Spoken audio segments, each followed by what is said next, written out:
नमस्कार, मैं हूं आपके साथ नेहा और आप देख रहे हैं हमारा खास कार्यक्रम मातृभूमि, जिसमें आज हम बात करेंगे हरित क्रांति के जनक MS स्वामीनाथन की और समझेंगे कि देश को अकाल से उबारने के लिए और किसानों को सशक्त बनाने में उन्होंने किस तरह से एक अहम भूमिका निभाई। MS स्वामीनाथन की गिनती भारत के महान कृषि वैज्ञानिकों के रूप में की जाती है और इन्हीं के प्रयासों की वजह से 60 के दशक में भारत में हरित क्रांति की सफलता हो पाई थी।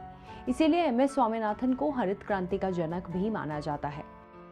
भारत की आज़ादी के बाद अर्थव्यवस्था को मजबूत बनाने के लिए और लोगों को सशक्त करने का सबसे बड़ा और कारगर तरीका था कि किसानों की उपज अच्छी और ज़्यादा से ज़्यादा हो, ताकि देश का किसान संपन्न हो सके और अर्थव्यवस्था में अपनी भागीदारी निभा सके।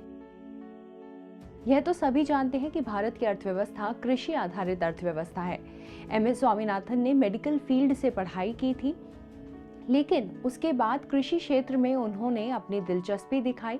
MS स्वामीनाथन ने एक दफा कहा था कि असंभव शब्द मुख्य रूप से हमारे दिमाग में मौजूद है, लेकिन इच्छा शक्ति और प्रयासों के दम पर महान से महान कार्य को पूरा किया जा सकता है। देश की आजादी के लगभग 18 साल बाद 60 के दशक में अनाज का उत्पादन काफी कम हो रहा था और अकाल जैसी स्थिति हमारे देश में पैदा होने लगी थी।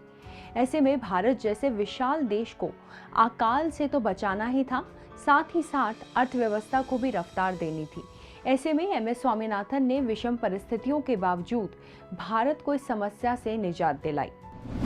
कौन है MS स्वामीनाथन? MS स्वामीनाथन, जिनका पूरा नाम मनकोम्बु संबाशिवन स्वामीनाथन है, उनका जन्म 7 अगस्त 1925 को तमिलनाडु के कुंभकोणम में हुआ था। उन्होंने गेहूं की सबसे बेहतरीन उपज देने वाली किस्मों को विकसित किया, जिसकी मदद से सतत विकास को बढ़ावा दिया गया। दरअसल अंग्रेजों से मुक्ति मिलने के बावजूद किसी ने भी किसानों को शिक्षित नहीं किया था। ऐसे में अकाल जैसी समस्याएं उत्पन्न होने लगी थी, वो भी कृषि प्रधान देश में। इसके पीछे का मुख्य कारण सदियों से चले आ रहे उपकरण और फसलों की उन्नति के लिए बीजों में सुधार का होना था।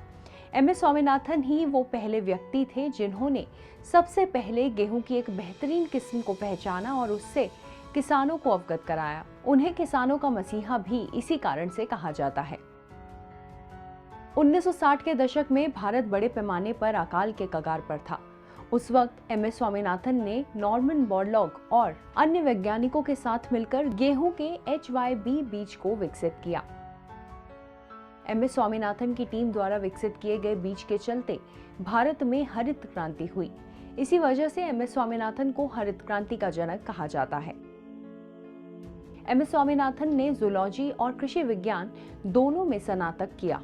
इसके अलावा उनके पास 50 से अधिक मानद डॉक्टरेट की डिग्री है। भारत सरकार ने उन्हें 1967 और 1972 में पद्मश्री और पद्म भूषण से सम्मानित किया था। MS स्वामीनाथन ने 1943 में बंगाल के अकाल और देश में भोजन की कमी का अनुभव करने के बाद कृषि के क्षेत्र में प्रवेश करने का निर्णय लिया था। उन्होंने आलू, चावल, गेहूं, जूट आदि पर अपने शोध के लिए श्रेय दिया गया है। स्वामीनाथन ने भारतीय कृषि अनुसंधान परिषद और अंतर्राष्ट्रीय चावल अनुसंधान संस्थान के महानिदेशक के रूप में कार्य किया। 1979 में वे कृषि मंत्रालय के प्रधान सचिव थे। MS स्वामीनाथन को 1986 में एल्बर्ट आइंस्टाइन विश्व विज्ञान पुरस्कार से सम्मानित किया गया। साल 1988 में MS स्वामीनाथन प्रकृति और प्राकृतिक संसाधनों के संरक्षण के अंतर्राष्ट्रीय संघ के अध्यक्ष बने। साल 1999 में टाइम्स पत्रिका ने MS स्वामीनाथन को 20वीं सदी के सबसे प्रभावशाली एशियाई लोगों की सूची में भी शामिल किया था। आज के इस एपिसोड में इतना ही। हम अगले एपिसोड में हमारे देश की ऐसी ही एक और प्रेरणादायी कहानी के साथ फिर से हाजिर होंगे। तब तक के लिए धन्यवाद। अगर आप भी लेना चाहते हैं देश दुनिया की तमाम जानकारी, तो आज ही सब्सक्राइब करें हमारे चैनल को। साथ ही नीचे दिए बेल आइकन को जरूर दबाएं ताकि हर अपडेट आप तक पहुंच सके।